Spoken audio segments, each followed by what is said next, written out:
Em nossas almas acender o amor de Jesus. Ave Maria, cheia de graça, o Senhor é convosco.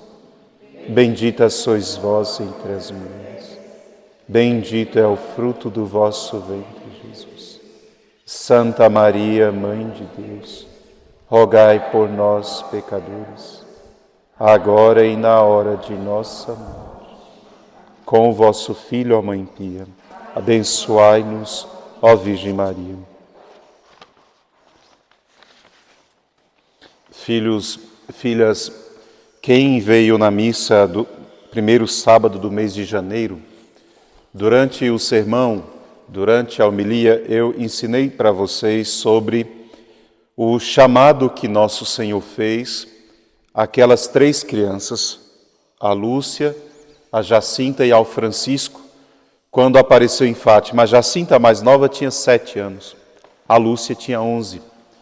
E eu disse a vocês que ainda que Nossa Senhora tenha aparecido a eles, a vocação ela é individual. Cada um de nós tem uma, nós precisamos saber qual é, porque da nossa vocação depende a nossa felicidade, e começar a praticá-la. Então eu disse a vocês naquele dia que quando Nossa Senhora apareceu em Fátima, no coração da Santa Jacinta, que era a mais novinha, o que mais impressionou o coração dela foi na 3ª aparição, quando Nossa Senhora mostrou o inferno e ela olhava as almas caindo no inferno e ela dava um suspiro e dizia: ai, quantas alminhas vão para lá? E Nossa Senhora então olha para eles e diz: vocês estão dispostos a oferecer de tudo um sacrifício em reparação pelos pecados? E eles disseram sim. Essa foi a forma que Nosso Senhor se utilizou para chamar a Jacinta. Ser uma vítima de reparação pelos pecadores. Depois Nossa Senhora vem confirmar. O Francisco, ele fica impressionado quando Nossa Senhora gravemente diz: parem de ofender a Nosso Senhor, porque ele já está profundamente ofendido. O Francisco guardou isso no coração e a dor dele era exatamente essa. Porque Deus é ofendido, Deus precisa ser consolado. Então, desde as aparições, eu dizia naquele dia, o Francisco ele já não se interessava mais pelas coisas do mundo, nem pela escola, porque ele estudava. Então, às vezes ele matava a aula, ficava rezando, escondido em algum lugar, as meninas queriam brincar, porque eram crianças, né? E quando procuravam ele, estava atrás de alguma moita, de joelhos, rezando como o anjo tinha ensinado. Meu Deus, eu creio, adoro. Espero por aqueles que não creem, não adoram e não vos amam. Então, ele dizia que a vocação dele era consolar o coração de Deus. Quando ele soube que ia morrer, a Lúcia começa a pedir um monte de coisa. Olha, quando você chegar no céu, lembra disso, pede por fulano, pede por mim, pede não sei o quê. O Francisco diz: olha, pede isso aí para Jacinta, porque eu não vou me lembrar de nada. Porque a única coisa que eu vou me lembrar no céu é que eu tenho que consolar o coração de Deus. É só isso que eu quero. Essa era a vocação do Francisco, por isso dos 3 é o mais contemplativo, né? A mais sofredora é a Jacinta. Depois, quando Nossa Senhora aparece para dizer a Lúcia qual é a missão dela, Nossa Senhora diz assim: a Jacinta e ao Francisco eu levarei logo, mas de ti Deus quer servir-se para fazer conhecido, né, a devoção da reparação ao meu imaculado coração. Deus quer servir-se de ti para me fazer conhecida e amada. E ela chora porque Jacinta era prima e ela gostava tanto, Francisco também, e Nossa Senhora disse que vai levá-los para o céu, ou seja, eles vão morrer, né? E ela diz: mas eu vou ficar aqui sozinha. E Nossa Senhora diz: não tenha medo, não chora, porque o meu coração será o seu refúgio e o caminho que te conduz até Deus. Ou seja, você terá a mim, ainda que não tenha os primos.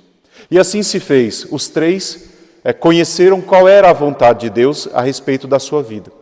No fim da vida da Jacinta, que foi logo depois, 1 ano depois, Nossa Senhora vem a ela e diz: você ainda quer ficar mais um pouco para salvar os pecadores? E ela diz sim.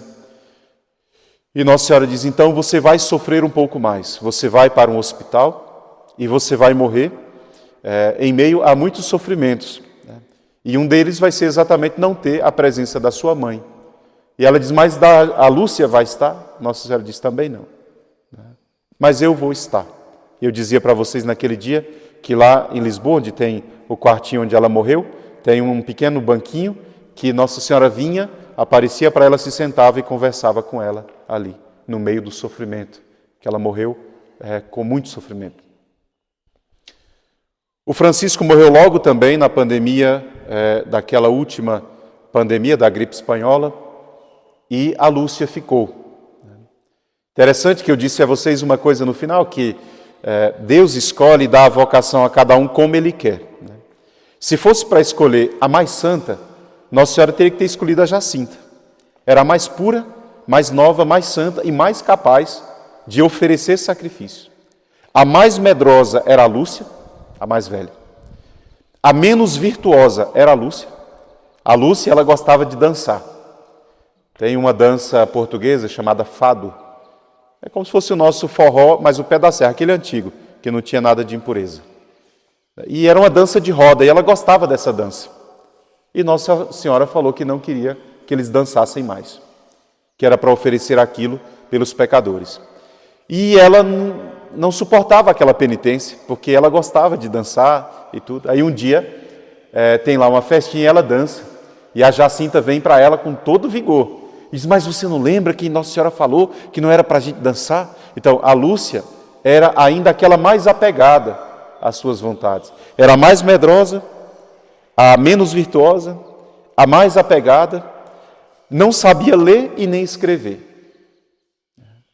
O Francisco estudava, a outra estudava, mas ela, Nossa Senhora diz, você vai ser utilizada por Deus para fazer o mundo inteiro conhecer o meu coração e essa devoção.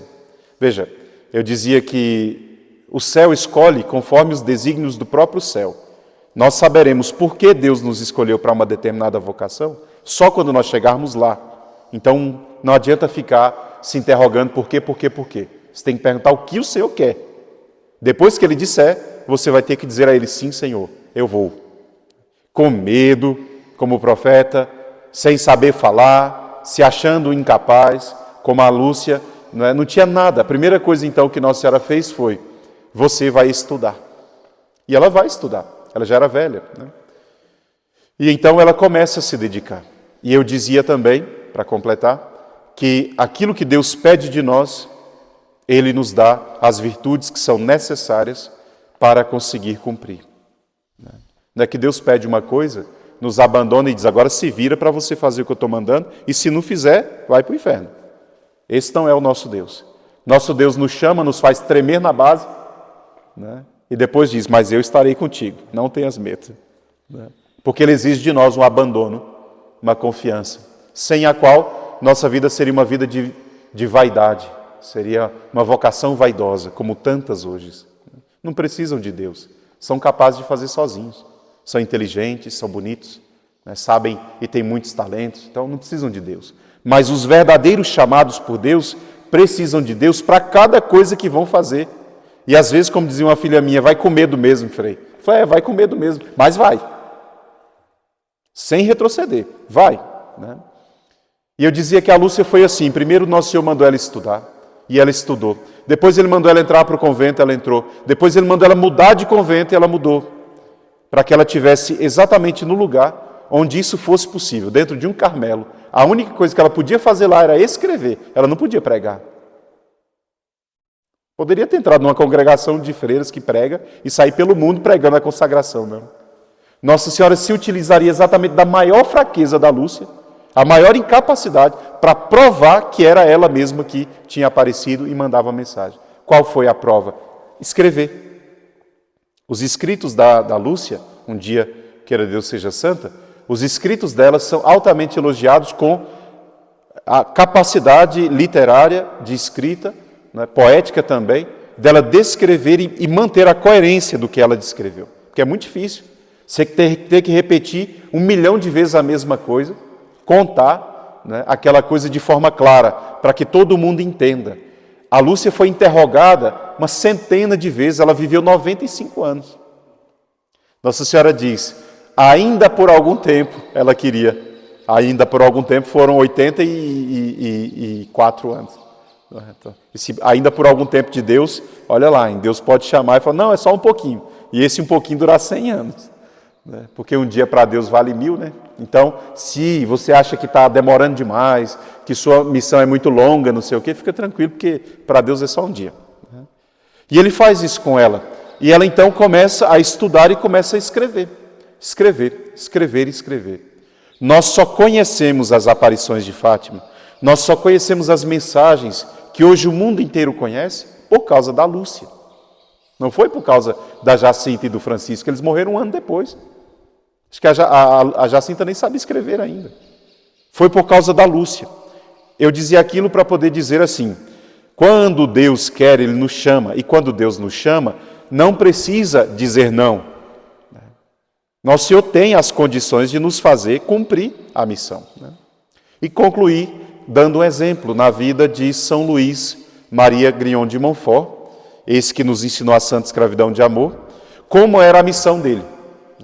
Primeiro que ele é altamente rejeitado, era um daqueles santos que não é, de fato, aceito para pregar.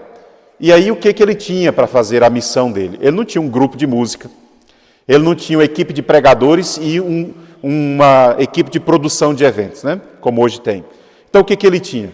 Ele ia, geralmente andava descalço, e não levava nada para ser mendigo. Aí levava uma cruz, o rosário dele, uma imagenzinha de Nossa Senhora e um livro de música, um livro de cânticos. Com cânticos muito simples, porque o povo era simples, né? Ele chegava nos povoados, a primeira coisa que ele fazia é perguntar se tinha alguma cruz ali no entorno do povoado ou na cidade. Se não tinha, ele fincava uma cruz, e aí ele ia para debaixo dessa cruz, geralmente era uma cruz grande, ajoelhava e ficava ali um tempo, olhando para Jesus crucificado. E o povo olhando para ele e ele olhando para a cruz. E o amor dele pela cruz era verdadeiro, então, em algum momento ele se comovia diante daquele mistério e as pessoas já ficavam impactadas por aquilo. Vendo um padre muito pobre, carregando uma cruz muito grande, que era maior do que ele, e ali, penitente, geralmente muito queimado do sol e tudo, penitente de joelhos diante da cruz. Então a pessoa olhava para o padre, olhava para a cruz e dizia, verdadeiramente ele é um padre. Porque o padre deveria se assemelhar àquele Jesus da cruz. Então isso já era o primeiro impacto que ele gerava. Não porque aquilo era o caso pensado, mas é porque ele sabia que ou ele pregava Cristo crucificado, ou a pregação dele era mentirosa. Então ele entendeu São Paulo. E aí ele fazia isso, depois ele ensinava alguns cantos simples para as pessoas cantarem, junto com ele ali durante o dia. E aí ele botava as pessoas para rezarem o rosário enquanto ele ia atender as confissões. Terminava, ele pregava, no final da tarde ele consagrava aquelas pessoas daquela cidade que estiveram ali e partia para outro lugar. Então não tinha nada de muito espetacular. Só que tinha o testemunho que ele dava do amor por Nosso Senhor e por Nossa Senhora fazia com que as pessoas saíssem atrás dele. E ele andou pela França inteira, arrebanhando os corações para Nosso Senhor. Então, isso foi o que nós meditamos naquela homilia, só para que vocês possam conectar com a pequena reflexão de agora. Pensando naquilo, nós pensamos no que nós estamos fazendo aqui. Vi celebrar aqui o cenáculo, o primeiro sábado do mês, como uma forma de apostolado. É uma forma de apostolado. Cada dia pode ser que venha uma nova pessoa. Vocês trarão uma nova pessoa para participar. E Nossa Senhora vai fazer o trabalho dela.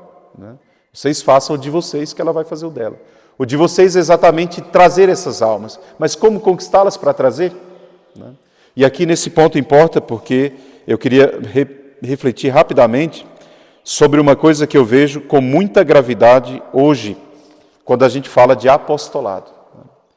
O apostolado moderno, ele está muito baseado na capacidade dos homens de convencer os outros homens da verdade que ele quer. Explico.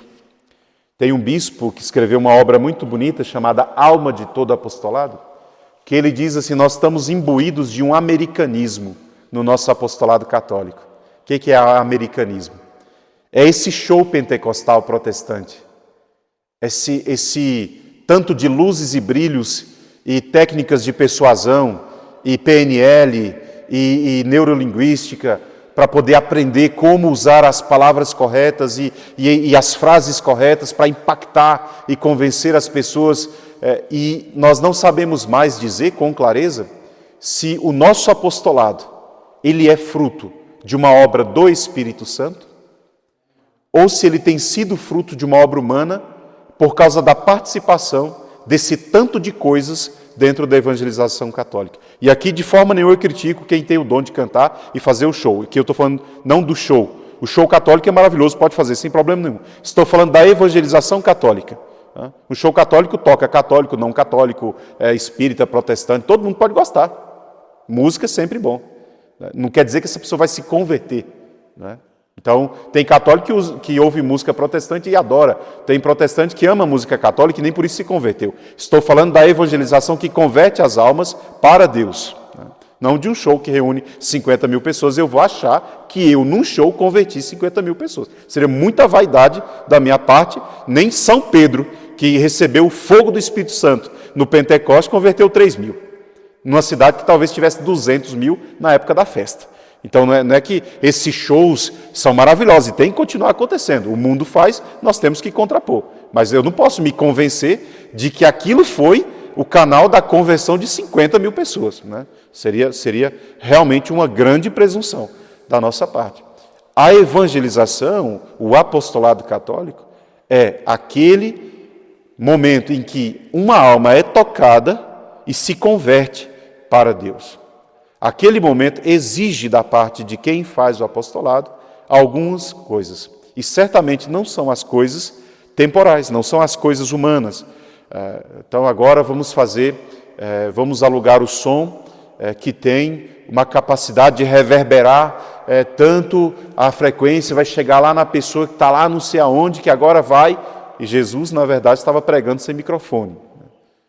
O que eu estou falando é que as coisas que são exigidas para o apostolado, elas passam por nós, mas elas não dependem de nós. Então nós não podemos confundir. Duas coisas devem existir em nós, sem as quais um apostolado verdadeiro não acontece. Primeiro, a convicção daquilo que eu estou pregando. Ou seja, eu creio naquilo que eu estou pregando. Se eu não creio, eu conheço cantores católicos que não vivem a fé católica e pregam a fé católica, inclusive choram enquanto pregam. Porque é claro que o impacto sonoro ali, ele gera as emoções. Isso não significa que eu creio naquilo que eu estou pregando, né? Eu posso ser impactado por um sentimento e não crer, porque a fé, ela exige um assentimento da inteligência, não só da emoção, né? Então é possível que uma pessoa não acredite naquilo que prega. Tá? É possível. Hoje, mais do que nunca, porque se entendeu que é possível ganhar dinheiro também com o Evangelho, né? São Paulo diz, eu neguei os direitos que eu tinha, porque ele dizia, o pregador tem direito ao seu salário. Mas ele disse, eu neguei isso, a fim de que nada interferisse no meu apostolado. Eu trabalhei, São Paulo trabalhava para pagar o aluguel da sala onde ele pregava, para não dever nada, ele dizia, porque eu sou um devedor do Evangelho, ele dizia. Mas eu não quero nada de ninguém, para que eu não tire do Evangelho a força que ele tem. Não usei da persuasão humana, São Paulo diz, não usei das coisas humanas, a fim de não tirar o poder da cruz. E eu prego, mas prego a Cristo crucificado, que ele dizia, né? Então, São Paulo entendeu, porque ele era muito inteligente e estudioso, que ele poderia usar das técnicas dos rabinos. Agora, olha como eram os rabinos e os sumos sacerdotes de Jerusalém. Eles botavam aquelas roupas maravilhosas, iam pregar, liam a palavra, davam explicação maravilhosa e depois na vida deles eles iam usurpar do dinheiro, viver em vida boa, usurpar do poder que tinham, pesar sobre os mais pobres. Então São Paulo diz, esse povo prega e não vive aquilo que prega. Então, a primeira coisa que para o apostolado católico é exigido da nossa parte, da parte de quem prega, é a convicção. Convicção daquilo que eu estou pregando. E as pessoas, elas sabem disso. Quando tem um pregador que não é convicto daquilo que ele prega, por mais bonito que sejam as palavras, as pessoas têm dificuldade de acreditar. Se nós pensássemos a pregação, a convicção, ela é algo que gera aquele vigor durante o ensinamento. Pode ser até o conselho que você está dando para uma pessoa. Não precisa ser uma pregação pública, não. Porque o apóstolo, ele é apóstolo onde Deus quer. A Lúcia era apóstola escrevendo. Pode ser que vocês sejam apóstolos falando com uma pessoa. Mas quando você conversa com alguém falando de Deus para ela, se existe fé no seu coração, a sua convicção leva ela a acreditar. Dou um exemplo. Quando eu morava no Santuário de São Francisco, eu já contei isso uma vez, nós tínhamos uma secretária na paróquia.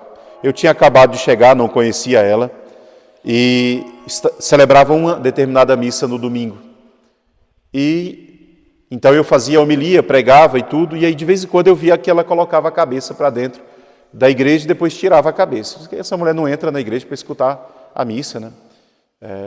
E ela fazia isso. E aí um dia, saindo da missa, ela veio até mim e disse: Frei, eu acho tão lindo quando o senhor prega, parece mesmo que o senhor acredita naquilo que o senhor está falando. Eu falei: não parece não, minha filha, eu acredito. Ela: pois é, Frei, mas eu perdi a minha fé. Eu vou voltar para a minha cidade, ela era do interior de Minas, mas eu vim para Brasília, eu trabalho na igreja, mas eu perdi a minha fé, eu não consigo acreditar naquilo que o senhor prega, naquilo que prega. Eu acho tão bonito e eu não consigo acreditar, eu queria tanto acreditar. Ela perdeu a fé, mesmo estando dentro do templo de Deus. Alguém a escandalizou, não sei, ou ela não cuidou da própria alma dela e é responsável por isso, claro. Mas é tão triste ver uma pessoa chorar de te ouvir falar, querer acreditar e ter tantas coisas que a impedem. Mas é exatamente isso. Ou seja, ela conseguiu identificar a verdade daquilo que eu pregava. Não conseguiu ainda, não tinha conseguido até aquele momento aderir àquilo, mas ela pode. Diferente de alguém chegar lá e falar, e falar, e falar, e falar, e falar, e falar, e no final não fica nada no seu coração, porque a intenção daquela fala não era alcançar uma alma, era só cumprir um dever. E essa é uma coisa que tem acontecido muito, porque hoje muita gente prega o Evangelho. Então nós ouvimos demais, muita palavra. A segunda coisa que um grande pregador diz, um conselho para quem faz apostolado é: se você não ama as almas, se você não ama as pessoas, não tente conquistá-las para Deus. Tem gente que faz apostolado por dinheiro, tem gente que faz apostolado para receber glória, tem gente que faz apostolado para receber palmas, tem gente que faz apostolado para receber likes e views. Veja, o apostolado ele tem uma finalidade: mostrar o amor de Deus às almas, conquistá-las para Ele. Se uma pessoa não ama as almas, ela não vai conseguir fazer apostolado. Primeiro que apostolado não é fácil. O verdadeiro não. Você tem que se desgastar pelas pessoas. Às vezes você ensina uma vez, duas, três, quatro, até aquela pessoa realmente acolher a sua mensagem. O verdadeiro apóstolo não pode desistir de ninguém. Ah, eu já preguei, não quis aprender, então eu vou desistir. Não, é como uma mãe, que fala uma vez, duas, três, quatro, 10, 20, o filho não obedece e ela continua lá, esperando a hora, porque ela sabe que, sendo apóstola de casa, não é ela que faz, é Deus que faz. A missão dela não é fazer acontecer, a missão dela é ensinar. Como São Paulo diz: eu e Apolo lançamos as sementes. Ao Espírito cabe regar e fazer crescer. Então, esse segundo conselho ajuda bastante, porque quando uma pessoa vê que nós estamos realmente interessados no bem dela, na alma dela, às vezes ela se convence até por isso. Essa pessoa tem se doado tanto a mim e eu tenho sido tão difícil, tão turrão, tão cabeça dura, não é possível. Eu vou escutá-la. E aí, de repente, a graça acontece. A pessoa se converte. Então, de um lado, o que o padre diz, o padre Lombardi diz, é que essas duas coisas, o desejo de salvar as almas e a fé de quem prega, são as primeiras coisas que Deus se utiliza para converter. Depois as outras. Falei, mas eu queria usar um palco, use o palco. Tem problema usar o palco. Ah, mas eu queria, sei lá, chamar aqui o melhor músico da face da terra para poder cantar, porque é lindo. Faça isso. A questão é, não atribua a isso a conversão das almas. Porque se você fizer isso, você está blasfemando contra Deus. Deus é quem converte as almas. Os apóstolos são seus instrumentos. Por isso, sim, é possível que Nossa Senhora chame a mais medrosa, a menos inteligente, a menos virtuosa, a mais difícil, e faça dela uma santa e cumprir a missão. Por isso ninguém poderia dizer, e eu concluo, ninguém poderia dizer assim, os meus dons são muito poucos, e aí eu não consigo cumprir o que Deus me manda. É como o profeta. Senhor, eu não sei falar, eu sou apenas uma criança. E Nosso Senhor diz, não diga isso. Pega a brasa do altar, bota na boca daquele profeta. Ou seja, Deus é que dá para nós o que nós precisamos para cumprir a nossa missão. O mundo está ofendendo Nossa Senhora. Eu sou filho de Nossa Senhora. Vejo as almas se perdendo, vejo o mundo ofendendo e não faço nada. O meu amor não pode ser verdadeiro. Não é um amor efetivo, é puramente afetivo. O amor puramente afetivo não salva. É preciso as obras. Eu preciso fazer obra de apostolado para fazer Nossa Senhora mais conhecida e mais amada, já que eu venho aqui para rezar. Então, se eu venho aqui para rezar e alcançar as graças, eu também sou obrigado, então, daqui em diante, a fazer Nossa Senhora mais amada e mais conhecida. Preciso ser um apóstolo de Maria. Para ser um apóstolo de Maria, eu só preciso aceitar, porque os meus defeitos, as minhas dificuldades, ela vai completar e purificar. Mas quando eu for fazer apostolado, cuidado para não seguir as regras do mundo. Então, no máximo, você pode faz um cartãozinho, onde tem lá como se reza o terço. Pega 100 cartõezinhos desses e sai distribuindo para 100 pessoas. 5 vão rezar o terço. Aí você vai dizer assim, mas desse jeito meu apostolado não vai ser eficaz de jeito nenhum. Será que não é melhor ensinar no Instagram? Porque aí 10 mil pessoas escutam, aí 1000 vão agora começar a rezar comigo? Amo o frei da congregação do frei Éder, frei Gilson. Menino extraordinário, virtuoso. 400 mil pessoas rezando o rosário com o frei Gilson de madrugada. Extraordinário isso. Esse é o dom dele, é o chamado dele. Não inventa de imitar, não. Cada um faz o seu. Porque a fulana fala tão bonito no Instagram, ela é tão bonita, faz a maquiagem, fica tão linda lá quando ela fala. Que seja ela, não é você. O que vocês têm que saber é que Deus quer de você. Porque não tem ninguém que não tenha vocação. E se tem vocação e não está vivendo, aí sim, terá que prestar contas a Nosso Senhor. Agora, como eu vou fazer apostolado? Qual é o meu apostolado? Os que têm alma mariana, têm que fazer apostolado mariano. Se os que vêm no primeiro sábado amam Nossa Senhora ao ponto de chegarem a ter alma mariana, tem que descobrir então agora que tipo de apostolado eu vou fazer. Meu apostolado será trazer uma pessoa a mais no primeiro sábado do mês que vem. Vou gastar o mês para conquistar uma pessoa. Vou fazer os convites, vou falar, vou mandar, vai que eu trago. Falei, mas aí eu não vou conquistar o mundo inteiro para Nossa Senhora. Veja, o mundo inteiro começa por você. São Maximiliano dizia, conquiste primeiro a tua alma, e São Bernardo também. Primeiro a tua alma para a Imaculada. Está conquistada? Agora conquista mais um. Mais um. E como São Maximiliano dizia, eu quero o mundo inteiro. Ele chegou? Claro que não. Mas eu quero. O sujeito não tinha nem o pulmão direito, não tinha condições de fazer nada, estava no meio do nazismo, eu quero conquistar o mundo inteiro para a Imaculada, é minha ideia e eu vou. Claro, a convicção, eu falei, a convicção do coração. Eu quero. Eu estou na roça. Eu quero todas as almas para Deus e vim morar na roça. Eu não poderia ter ficado lá? Fazer um outro apostolado? Aí estou eu aqui pregando para os consagrados, durante semanas, 7, 8 postulantes, falando da convicção de salvar as almas e não sei o que. A gente está aqui no meio do mato. O apostolado, ele acontece lá onde Deus te chamou. Então não importa. Não importa se está falando ou está rezando. Não importa se está pregando ou está cantando. Se você está construindo igrejas, importa é que seja por Deus e não pela vanglória.